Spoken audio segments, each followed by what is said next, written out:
Belajar bareng Digibank Cek.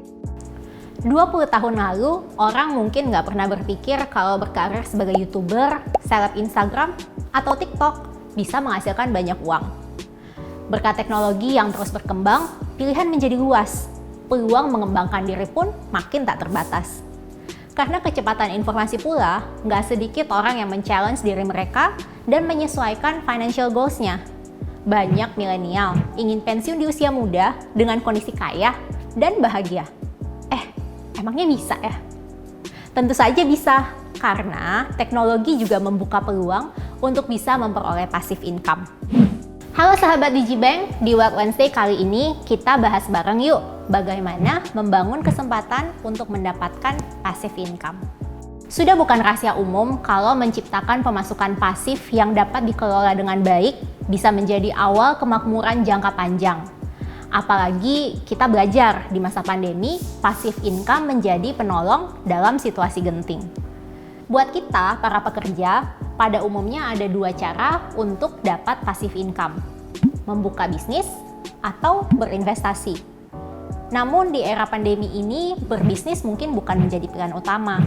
Apalagi buat yang belum memiliki pengalaman karena dirasa terlalu beresiko. Selain itu juga, banyak hal-hal detail yang perlu kamu pikirkan lebih matang. Nah, terkait investasi, ada banyak sekali instrumen yang dapat dipilih. Tapi ingat ya, investasi yang legal dan benar tentu selalu punya ruang resiko. Namun, resiko tersebut bisa di-manage jika kamu mengerti profil resiko dan investasi yang cocok. Salah satu instrumen investasi yang punya resiko paling rendah dan cocok untuk kamu si pekerja keras, yaitu obligasi. Kok bisa resikonya cenderung paling rendah? Jadi gini, obligasi adalah instrumen investasi yang aman karena memiliki resiko gagal bayar yang kecil, terutama untuk obligasi negara atau government bonds. Kamu nggak perlu khawatir, soalnya pembayaran kupon selalu dianggarkan lewat APBN. Selain itu, keuntungan obligasi juga bisa berganda karena selain pendapatan kupon, kamu juga bisa mendapatkan keuntungan dari capital gain atau selisih pasar di obligasi.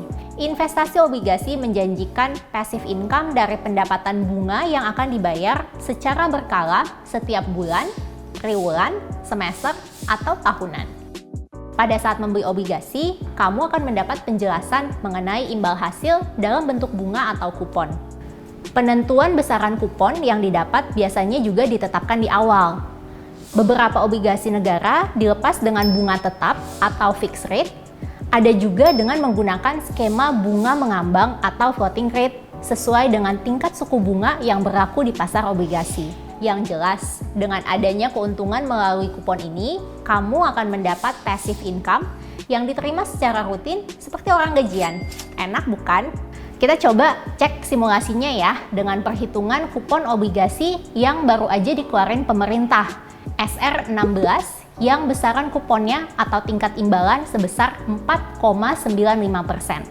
Sebagai contoh, dengan jumlah pembelian 10 juta rupiah, kamu akan mendapat imbal hasil gross per bulan sebesar Rp41.250.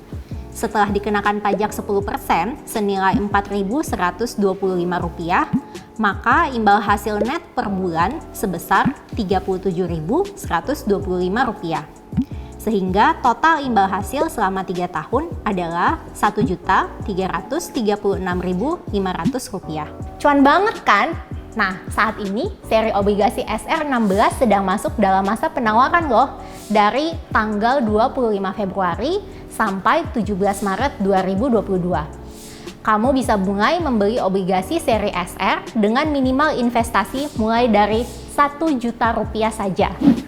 So, buat yang nggak mau kelewatan untuk mendapatkan passive income dari investasi obligasi, tinggal download dan buka aplikasi Digibank by DBS.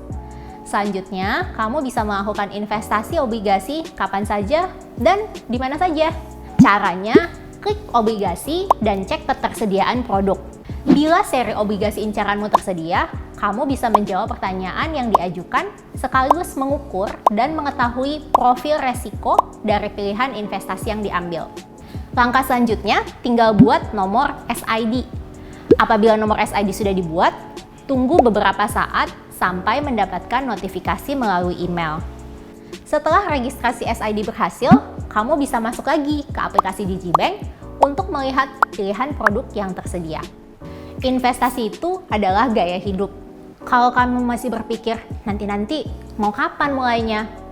Yuk, mulai dari sekarang supaya kamu bisa memanfaatkan waktu yang ada untuk membiarkan uangmu berbunga dan bunganya berbunga lagi.